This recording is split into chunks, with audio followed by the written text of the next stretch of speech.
Bismillahirrahmanirrahim. Assalamualaikum warahmatullahi wabarakatuh. Video ini merupakan penjelasan pertemuan 2 untuk mata kuliah statistika matematika, di mana sesuai RTS yaitu sekitar tentang kombinatorika. Pada kombinatorika, sebelum membahas kombinatorika, kita membahas teori peluang, kemudian konsep dasar peluang, definisi percobaan, kejadian, peluang sampel, titik sampel, jenis peluang sampel. Kemudian kita juga membahas operasi pada peluang, dan peluang itu sendiri, baik itu peluang bersyarat, kemudian aksioma peluang, kejadian sembarang, terpisah, kejadian saling bebas, dan yang lainnya. Mungkin terdapat sedikit perbedaan PowerPoint yang ada di e-learning dengan yang akan dipaparkan pada video ini.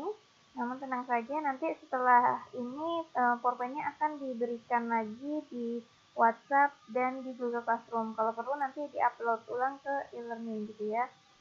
Sekedar perlu diketahui mahasiswa bahwa PowerPoint yang ada saat ini di e-learning mungkin akan berubah antara dosen satu dan yang lainnya, karena kemarin itu seluruh dosen hanya dikasih waktu 2 pekan untuk menyelesaikan 14 PowerPoint gitu ya, gitu.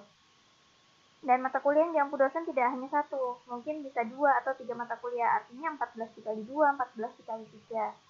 Tentunya membuat PowerPoint dengan equation, rumus, dan lain-lain dalam waktu 2 pekan dengan minimal 8 halaman dan seterusnya, harus sesuai template, itu tidak maksimal dalam hal materinya gitu kan, materi atau isi dalam PowerPoint. Nah, itu harap mahasiswa dapat memaklumi untuk seluruh mata kuliah gitu ya. Kemudian saya juga merasa bahwa PowerPoint saya ini tidak maksimal karena sebelumnya mungkin hanya dituliskan pada papan tulis ya, namun sekarang harus diketikkan pada PowerPoint. Nah, itu saya juga membutuhkan waktu.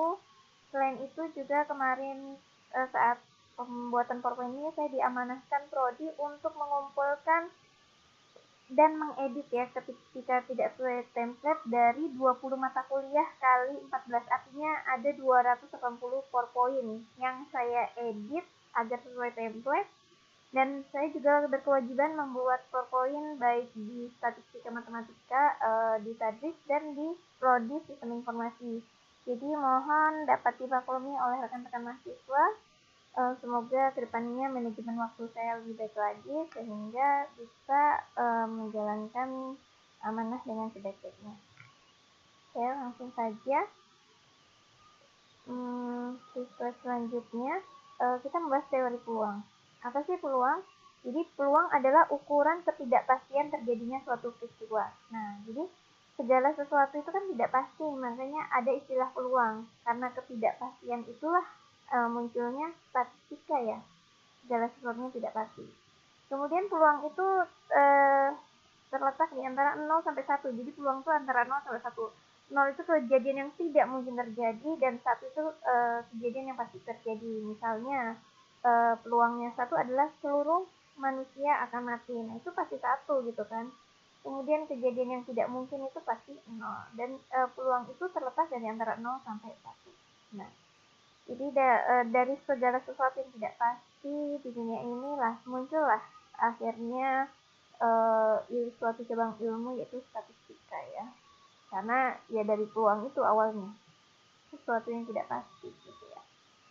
Selanjutnya, sebelum lebih lanjut, kita mengenal dulu konsep dasar peluang. Kita ilustrasikan ya, kan lebih enak kalau diilustrasikan.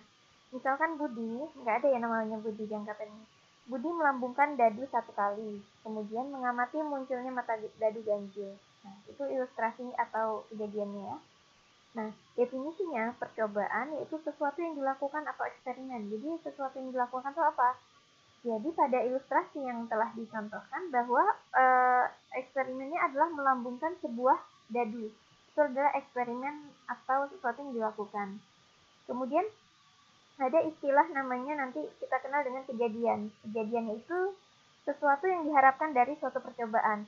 Nah, pada ilustrasi si Budi ini mengamati mata dadu ganjil atau munculnya mata dadu ganjil. Maka kejadian ya, pada kasus ini yaitu muncul mata dadu ganjil gitu. Kemudian ada definisi ruang sampel. Ruang sampel yaitu ruang kejadian dari suatu percobaan. Atau kalau dalam himpunan tuh kita bisa katakan semestanya. Karena di sini adalah dadu dengan 6 sisi, maka kita tulis dalam himpunan ya, notasi himpunan kurung terawal. Kemudian kita sebutkan 1, 2, 3, 4, 5, 6. Intinya ini adalah ruang sampel tuh seperti semesta pada himpunan ya, seluruhnya. Kemudian titik sampel itu merupakan elemen dari ruang sampel. Elemen itu kan anggota ya, anggota dari ruang sampel.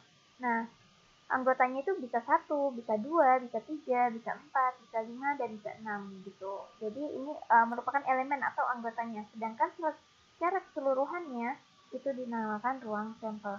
Nah, istilah-istilah ini nanti kemungkinan akan kita pakai ke depannya nanti gitu ya. Oke. Nanti ini lanjut ruang sampel insya Allah di video selanjutnya. Sekian ini untuk peluang dan konsep dasar teori peluang dan konsep dasar peluang. Singkat-singkat saja ya videonya sesuai perjanjian di kelas ya, bahwa kalau satu pertemuan itu tidak ingin hanya satu video karena terlalu panjang mungkin bisa bosan. Jadi satu pertemuan itu dipecah ke dalam beberapa video, jadi mahasiswa bisa memilih oh bagian ini belum jelas, maka dapat menonton video pada bagian itu saja. Oke, sekian sedikit pengantar dan penjelasan untuk pertemuan 2. Semoga dalam 1-3 hari ini video pertemuan 2 dan 3 selesai. Saya akhiri. Assalamualaikum warahmatullahi wabarakatuh.